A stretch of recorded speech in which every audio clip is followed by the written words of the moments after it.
What a crazy day slash evening in Richmond for this pre-race setup, practice, qualifying, Cookout 400, Richmond Raceway. I'm your host, Greg DePalma. And yes, it was a really crazy day as far as the major differences between practice and qualifying. So we're going to try to figure it all out as best we can. Honestly, there really isn't a whole lot to figure out. There's just, we'll get into it, but this is unfigure outable. Let's just go with what we have and make the best of it. We're going to, the best way to do this, I think, is to start in chronological order. So let's see how practice went first of all. And we'll take a look at the top 10 drivers in practice. Take a look at these names outside of 3 drivers. Take a look at the other 7. John Hunter Nemechek, Noah Gragson, Corey Heim, Ty Dillon, Justin Haley, Colt Custer, Riley Herbst.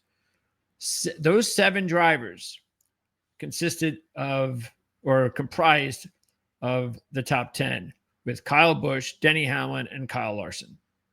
And the only driver in this top 10, the only one in practice that qualified in the top 10, I'm going to give you a couple of seconds to figure this out. Who do you think it is? Do you think you have a 10% chance to figure this out? Or your percentages go up by using common sense, which today had none? Denny Hamlin. Only driver. That's it. Only driver to qualify in the top 10 that practiced in the top 10. That's how crazy this was tonight. Let's move on. And we see Christopher Bell starting the day at 14. We see Blaney with a typical, not so exciting start. Same with Buescher. Briscoe, surprisingly, maybe a little slow in practice. He usually has a good day before the festivities begin on race day. His Saturdays, now Fridays, have been good. Well, maybe that's the trick, right? It's Saturdays, not Fridays, for Chase Briscoe.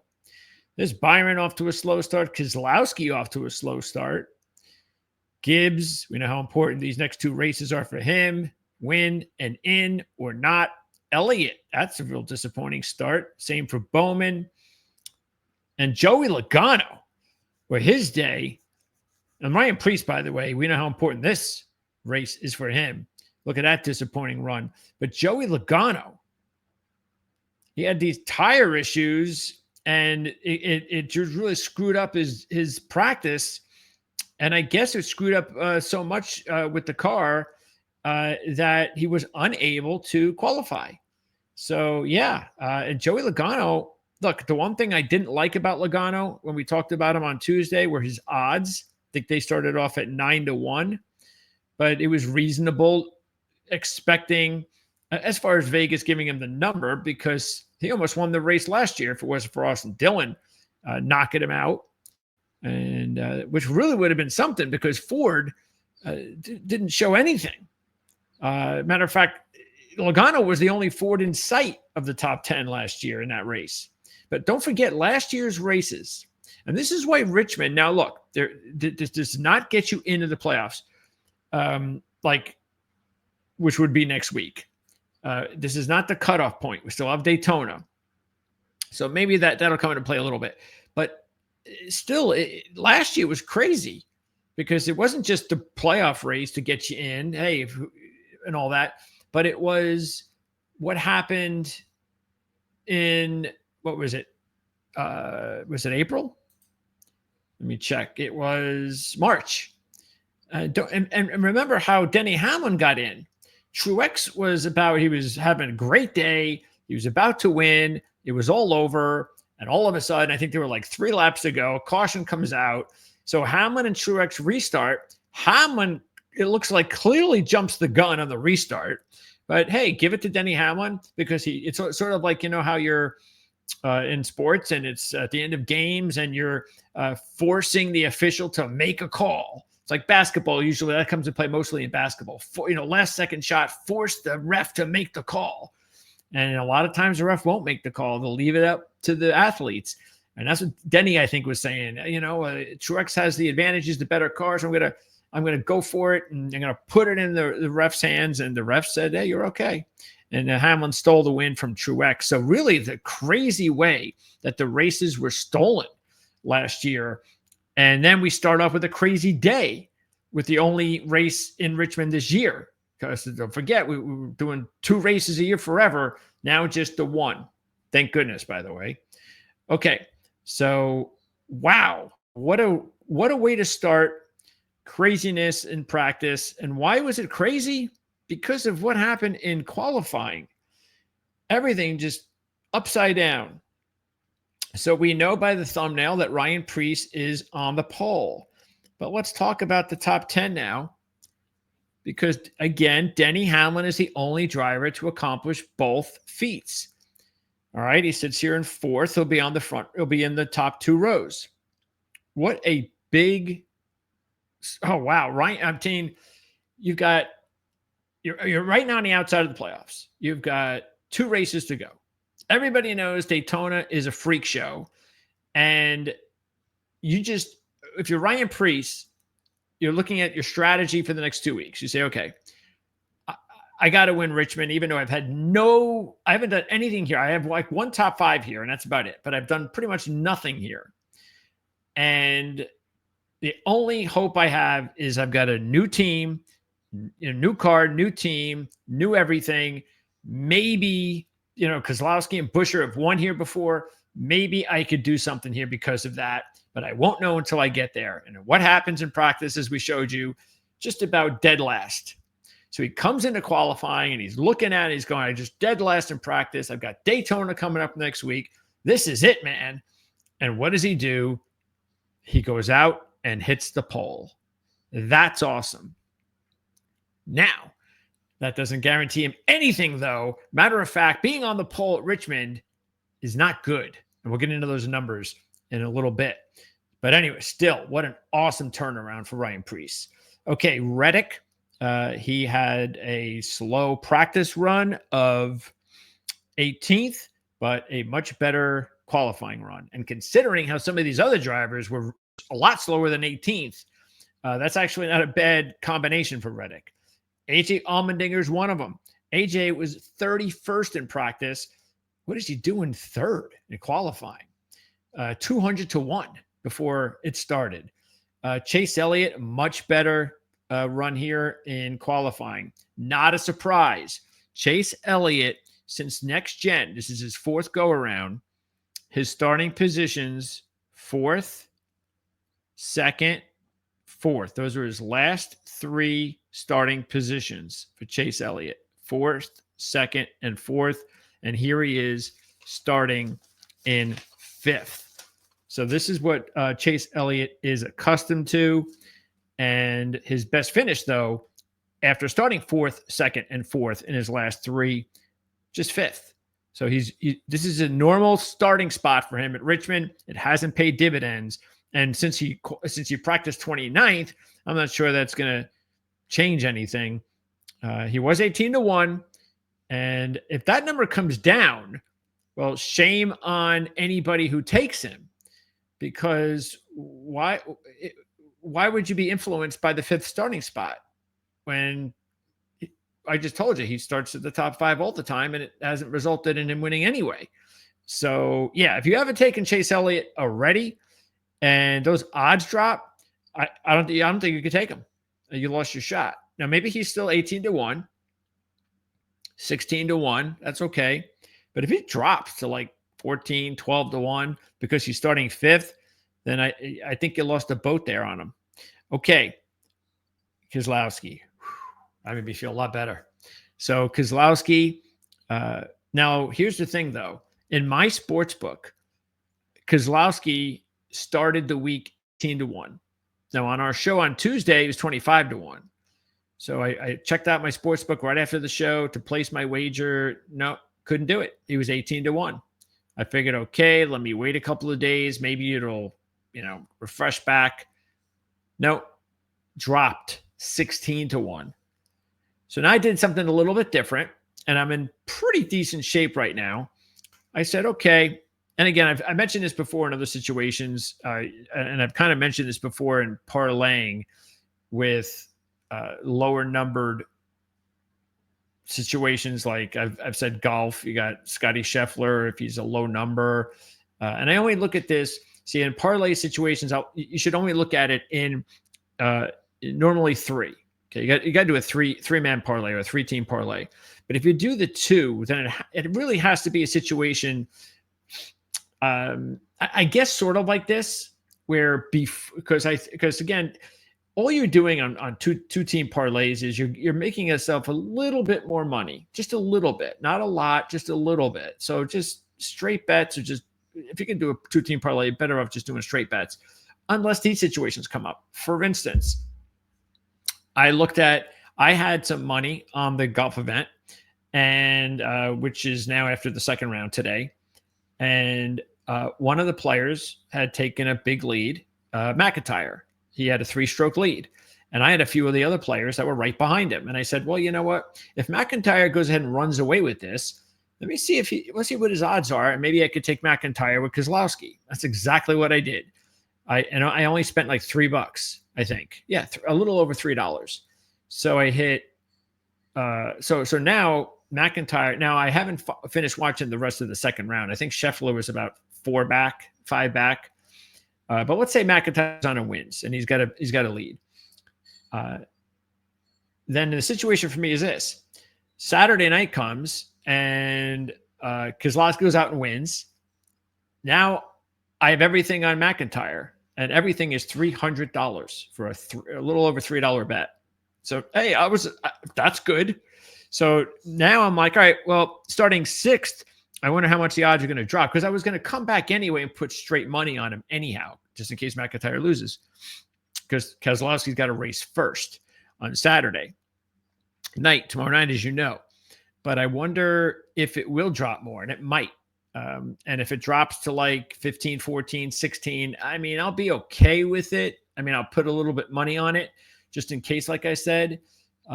But it's still, I was a lot better and felt obviously a lot better at 25-1, 15-1, 16-1, 14-1.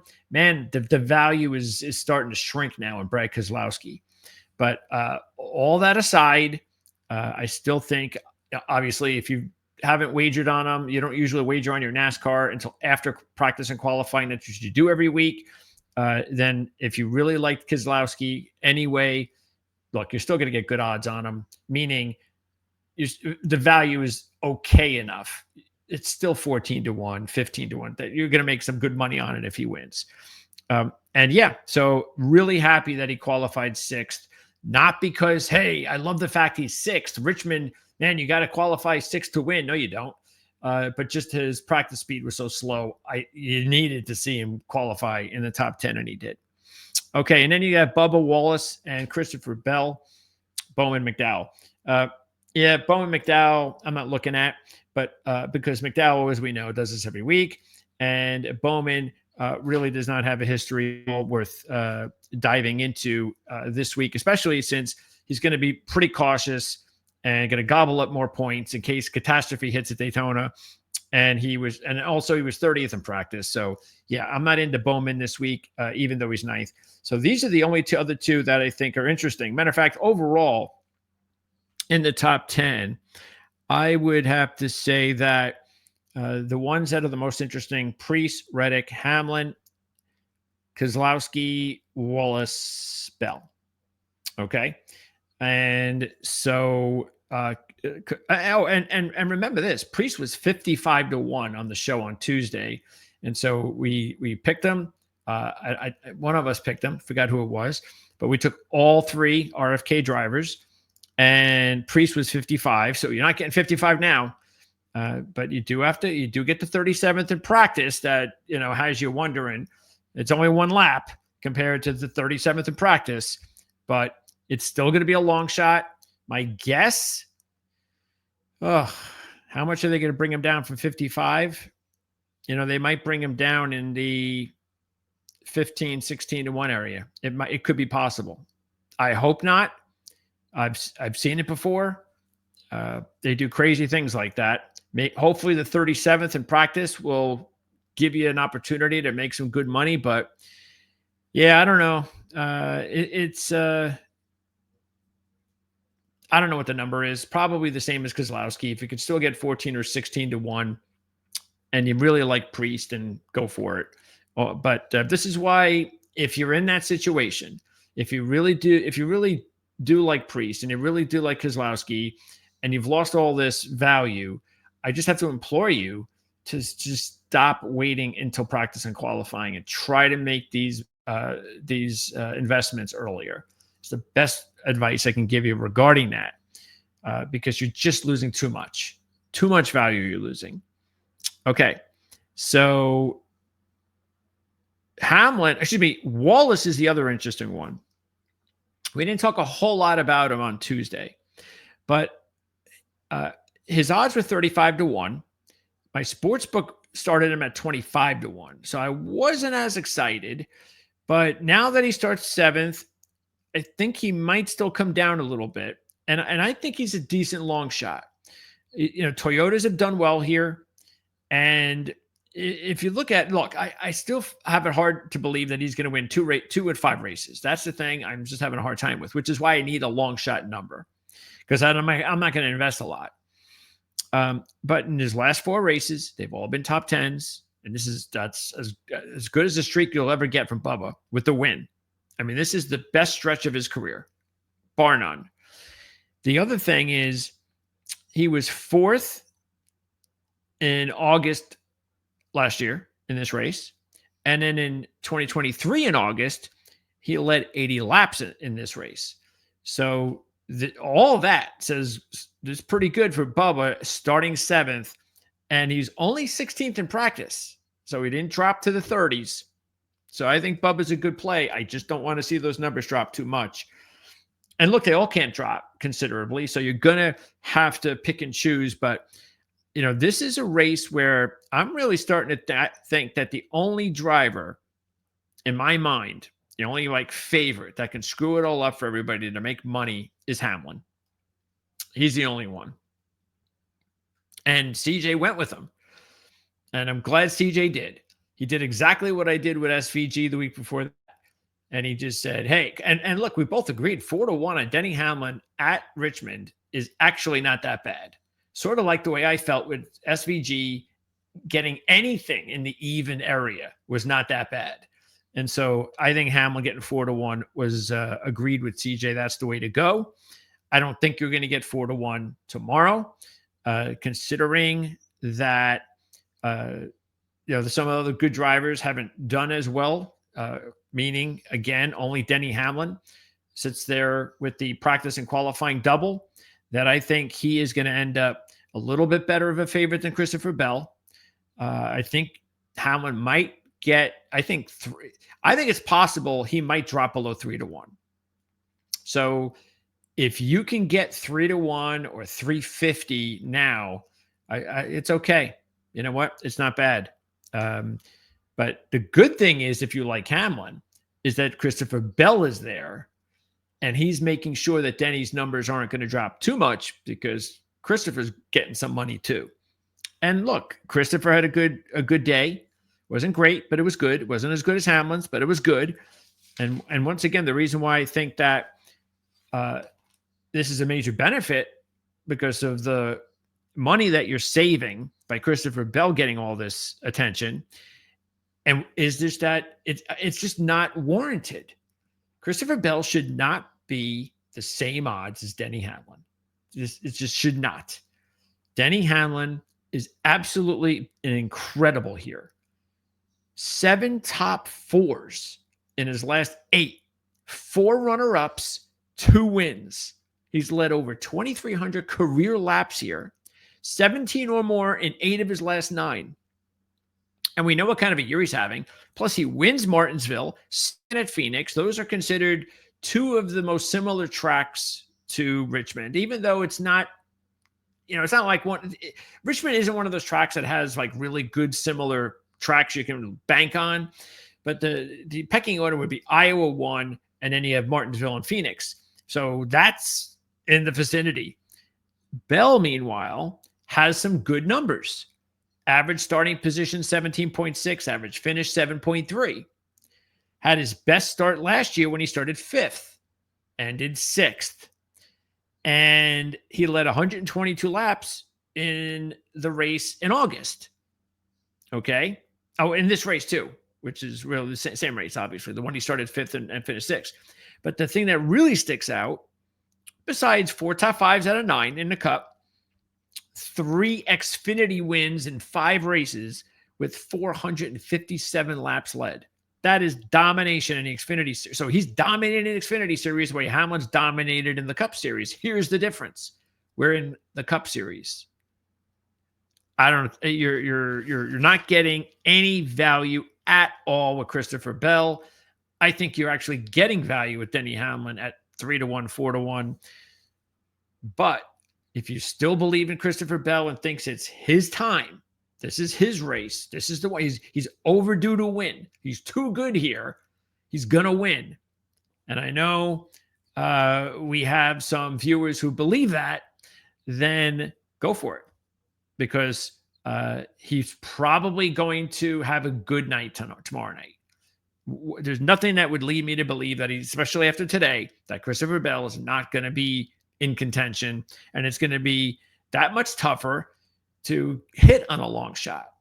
But with all the craziness from today, and I'm going to get into the trends since next gen of how really there's not a lot to go on where you can go, oh, I can point to this. That's the strategy I got to use. That's that's really what's matching up here. You can't do that. And when that happens, there's more parity in your analysis, and you're more prone to finding longer shots. I will say this though, I think if you were going to try to bank on something, but this doesn't help a whole lot, is I would tend to go with the veteran drivers at Richmond. Veteran drivers have tended that's something that does work at Richmond. You gotta be around this track a while, and you have to be one of those, and it helps even to be like a grizzly veteran like Hamlin or Keselowski. Okay, let's move on to the rest of them. There's the defending champ. There's Buescher. Okay, a much better qualifying run, so he's in good position. 20-1. I don't think that's going to change a whole lot. I think it'll come down a little bit, but not a whole lot. So you're in good position with Buescher. Byron, I don't really see anything here with Byron. Now look, he did win Iowa. We all know he won because of fuel mileage, but I don't see anything here with Byron. And then you got to go all the way to Briscoe, driving the Truex car that should have won the race in March last year. And Briscoe has been on an incredible tear. And I think this is a good thing, actually, because his odds are not coming down, and you might actually even get it going the other way. So he was 16-1. Maybe you get 20-1. And I'd still put money on Briscoe. Blaney, 20th in both sessions. He was strong in Iowa the last 2 years, as we know. And in his last 8 Richmond races, he's been 11th or better 5 times. This has not been a great track for him, but he has been better here. And it is surprising that he hasn't raced well here at Richmond. And therefore, with his most recent successes here, better than before, I think that's what I was talking about. You really got to be a veteran driver here. Blaney is becoming the veteran driver. So the more experience he gets here, the better he's been. And he's a good short track driver. So maybe you'll get better than 11-1 odds. It's possible. Let's see. And then you got Kyle, who had the big practice run, and yet just 28th when he had to put down a big lap. I'm not totally worried about that. I know it's going to suck a little bit because he's going to be coming back from 28th and all that. But at least he was first in practice. And so that is something to build on. And we know, I mean, Kyle Busch in this, there's only one other driver that ranks anywhere near Kyle Busch in greatness at Richmond, and it's Denny Hamlin. So it's just that, of course, it just hasn't gone well for Kyle Busch, as we know lately. And here's Kyle Larson, 30th. What's going on with Larson? We thought it was a road course thing. Well, at least he was 6th in practice. So I actually would draw the line right here at 30th. I wouldn't look at any other driver past Larson. Now, Larson was 7-1. I wonder if you're going to get 10-1, 9-1 on him. And if you do, I would consider it. I wouldn't. I still don't like him at 7, not after seeing this qualifying run. But I'm interested in him at 9 or 10 because of the 6th in practice. And Kyle's been fine here. Yeah, very surprising, 30th. Look, the only notable names anyway past Larson is just Chastain anyhow. And I wasn't really sure I would take him. He wasn't one of the drivers I was looking at, or neither was CJ. Okay, now let's talk about the trends, because this is the important stuff to try and make you figure this out. Oh, just so you know, with the qualifying, the way it all worked out for the manufacturers, get this. It ended up, as you can see, Ford, Toyota, Chevy, then Toyota, Chevy, Ford. And this is typical of this track because, and we mentioned the other day, there is no manufacturer edge here in the last 9. That is because each manufacturer has won 3 times each in 9 races, the last 9. We have not seen it anywhere at any other track. Okay. And last year, even though Toyota and Chevy were the dominant cars, Logano should have won a Ford. So this is where I come up with there's just nothing that stands out with the manufacturers where you can go, I've got to eliminate that one, or I've got to jump all over that one. It's just not there. Okay. Now, other key trends of note. In the 6 next-gen races, 5 of the 6 started outside the top 4 rows. Okay, meaning right here, only one driver won inside the top 4 rows, and that was Austin Dillon. And we know what Austin Dillon did last year in order to get the win. All right. So you don't want to be, apparently with next gen, being inside this top 8 is not good, but that would eliminate Denny Hamlin, Christopher Bell. No, but it's just a trend. And then you've got all 6 have started outside the top 2 rows, which would eliminate Denny Hamlin. Last 15 winners have started outside the front row. Okay. You've heard it right. The last 15 winners have started outside the front row, eliminating Preece and Reddick. Winners during that stretch have included 24th, 26th, and 32nd positions. The last pole sitter was Denny Hamlin, 2016. So if anybody's going to break the streak of, top 2 rows, it's going to be Denny Hamlin, right? And now let's take a look as best we can at what we noticed from let's just say last year. Okay. The 2 races last year. All right. So get this. In the August race, Toyota had 3 of the top 5 in qualifying, including the top 2, and 3 of the top 4 in final practice. In the race, they had 4 of the top 6 and led the most laps, 254. But they didn't win the race. Matter of fact, Chevy won, but it was going to be Logano. The only reason it was going to be Hamlin was because Dillon had knocked out Logano. And then he knocked out Hamlin. Chevy had 2 of the top 6 in qualifying, 3 of the top 6 in final practice, including the fastest driver. And in the race, they had 8 of the top 13 drivers, including the winner, and they led 152 laps. Ford had 3 of the top 9 in qualifying, 2 of the top 8 in final practice, but none in the top 6 in practice, in the final practice. In the race, they had no drivers in the top 10. Could have had Logano winning with just 2 total laps. And do you know that Ford had a total of 4 laps led all of last year at Richmond? Now, what happened in March? Hamlin won from the 11th position and he practiced 23rd. Now, just a quick look at this. Buescher, July 2023, starts 26th, but he practiced third. Oh, I see something, right? Not really, because in 2022, Harvick started 13th and practiced 19th, and Hamlin in April of 2022 started 13th and practiced 18th. So if you just went with what happened in 2022, it was basically whoever started 13th won, and whoever practiced 18th or 19th won. Okay? See what I'm saying? So let me go back to finish this with March. All right.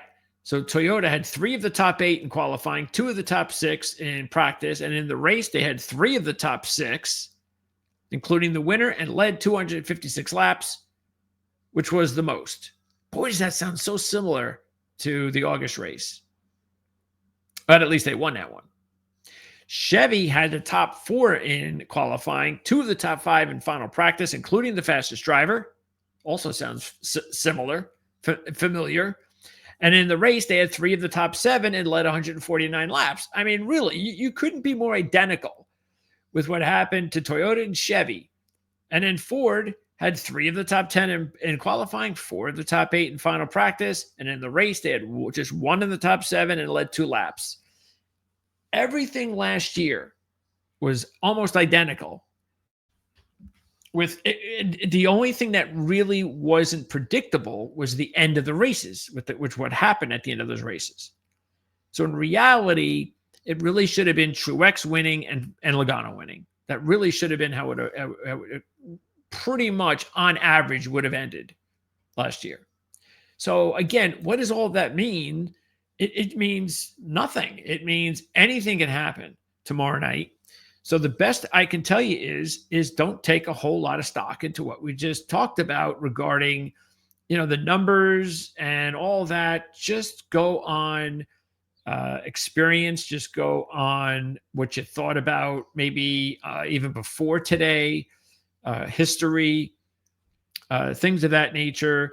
Obviously, if you see driver, like for me, I'm just going to stick with drivers that are veteran drivers that have at least qualified or practiced reasonable, top 20.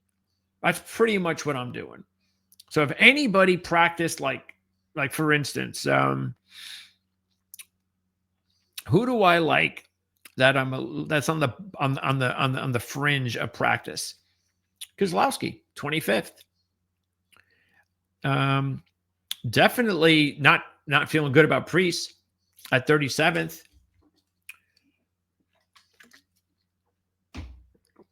Who else do I like? Briscoe, 23rd. That's it. Those are the ones that I'm not really happy about it, but it'll do. But at least with Kozlowski, he's qualifying 6th, so that makes up for it. Priest is on the pole, so that makes up for it because he's going to start the race with clean air. And we know how important it is.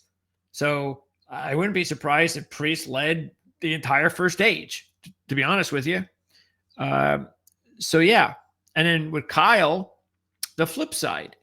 Well, he's starting 28th, but at least he was on the pole. And he's a veteran driver. And the same thing with Larson. But the difference is Larson's odds. See, that's the difference, So I'm not as excited with Larson because, hey, with Kyle, I'm getting 28. With Larson, 7. I got to get better than 7. Like I said, if I get 9 or 10, I'm back in the game with Larson. Not so much at 7. I'd even think about Blaney if I was getting better than 11. If I was getting between 14 and 16, because actually my sportsbook has Blaney at 14. So if I can get Blaney with those odds, yeah, I'm thinking about it. I think that's manageable. Same thing with Briscoe. Same thing with Buescher. And then ending this report with, I guess, final predictions, final comments. Look, Denny Hamlin and Christopher Bell went in as the heavy favorites, and that's not changing. And especially Denny. So if you want to go down that road, like I did with SVG last week, like CJ is going to do this week, more power to you. The thing you just have to keep in mind, and this is different from last week. Okay. I don't like doing this very often. It's hard enough for me to take a driver with odds of 4-1, 3-1, or so forth. And I've said before, I'll only do that a handful of times a year at best. It's just not going to, because the variables would have to all, and this doesn't work for me because Christopher Bell is in my way. See, if I'm all alone with Denny Hamlin at 3 or 4-1, and I don't have another driver who is really good here, it's just a matter of time before he gets his cup win at Richmond. That's preventing me from feeling awfully confident about Denny Hamlin, because I got this Christopher Bell guy that could dominate, and then I'm just threw out all that money that I had to invest in Denny to make money. So I just can't do that this week. But again, if I did, I would be taking Hamlin. That would be me over Bell.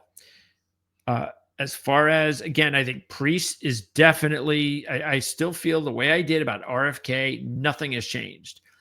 And you might laugh at it and go, well, you're a Priest on the pole, why would you change? But again, 37th in practice is, you don't see that very often from winning drivers. So that's a concern. The difference is you're getting big money odds, okay? As long as they don't freak me out with some ridiculous odd change tomorrow, that's fine. And Reddick, Reddick was getting 25-1.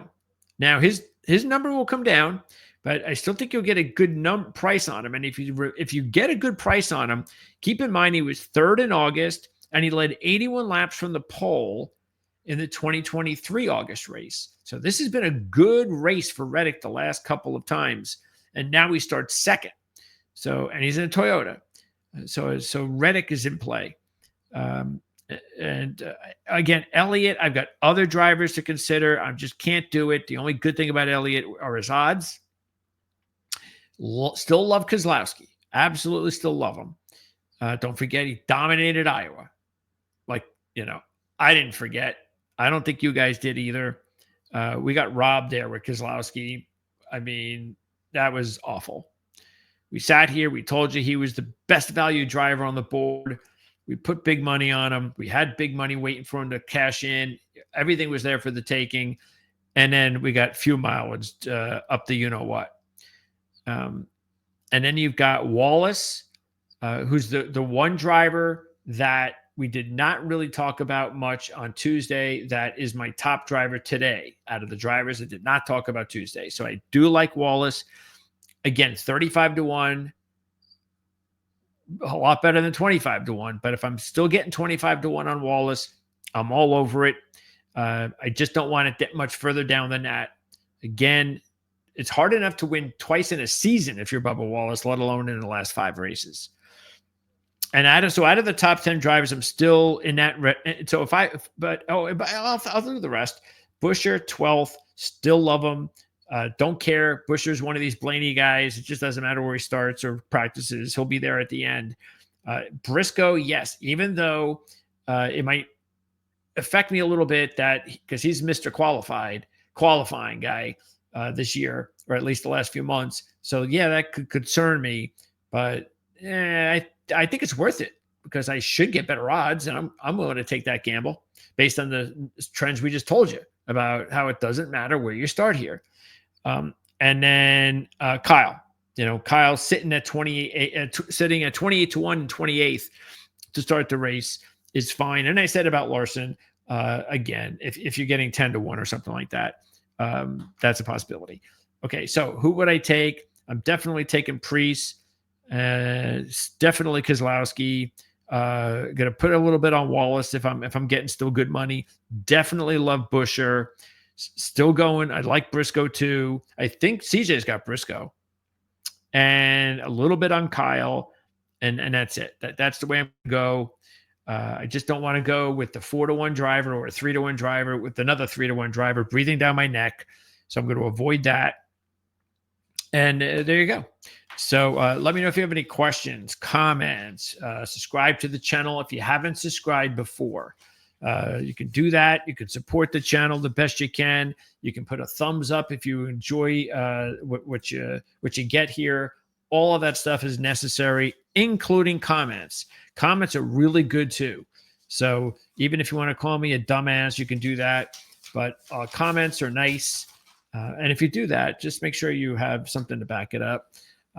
So yeah, let it, get us conversation going. All of that is really, really cool and important, and it helps us grow as a channel. And this way we can provide you with as much free content as possible. Now, we are 8 days away from Daytona cutoff point playoffs. And as of right now, it's still holding that CJ is going to be with me.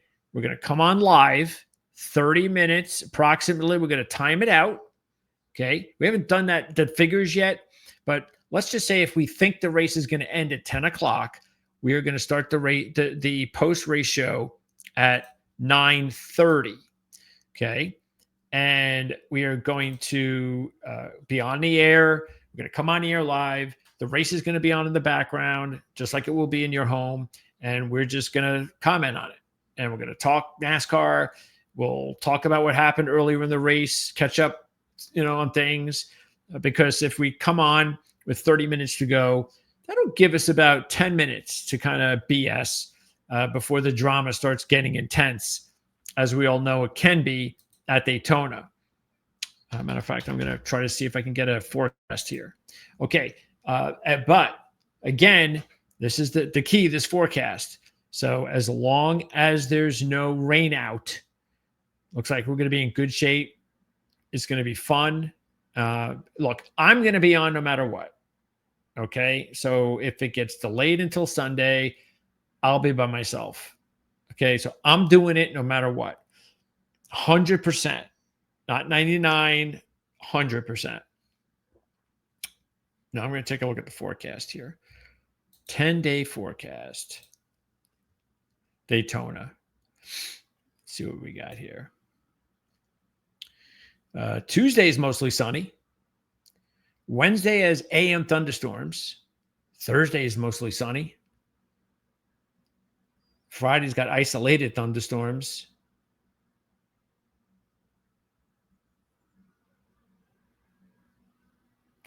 Saturday has PM thunderstorms. Okay. Let's see what it says.